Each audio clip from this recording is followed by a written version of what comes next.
হতে পারে না।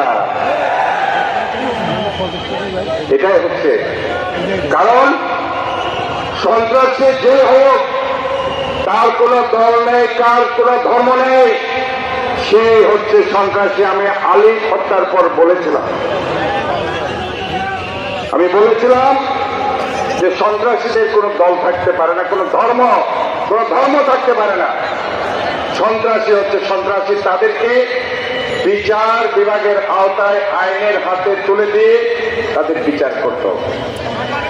ঠিক একইভাবে আজকে বাংলাদেশ থেকে যারা আমার অর্থনীতিকে ধ্বংস করে দিয়ে 24 লক্ষ কোটি টাকা পাচার করে দিয়েছে, যারা সমস্ত প্রতিষ্ঠান ধ্বংস করে দিয়েছে, যারা দুর্নীতি করেছে, মেগা প্রজেক্টের নামে মেগা দুর্নীতি, যারা বিচার বহির্ভূত হত্যা করেছে, পিলখানার হত্যা থেকে শুরু করে, আলেম ওলামাদের হত্যা থেকে শুরু করে, এবং 600-র অধিক গুম করেছে, মিথ্যা মামলা দিয়ে সমস্ত পরিবারকে, সমাজকে ধ্বংস করে দিয়েছে, তাদের বিচার ইনশাআল্লাহ এই বাংলাদেশের মাটিতে হবে।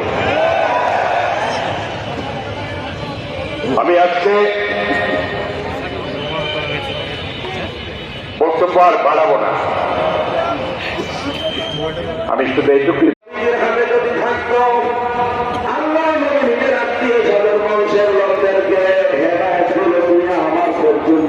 আসতো না।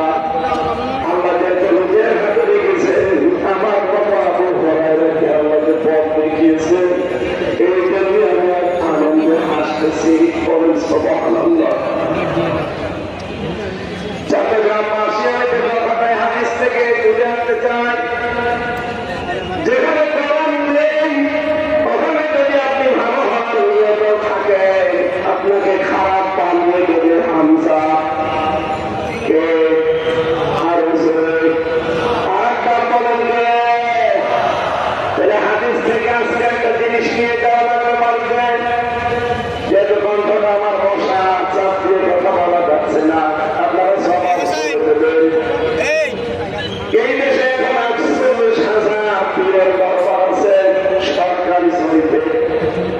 বেসরকারি চাইতে আরো বেশি, আর চট্টগ্রাম বিভাগে আরো বেশি।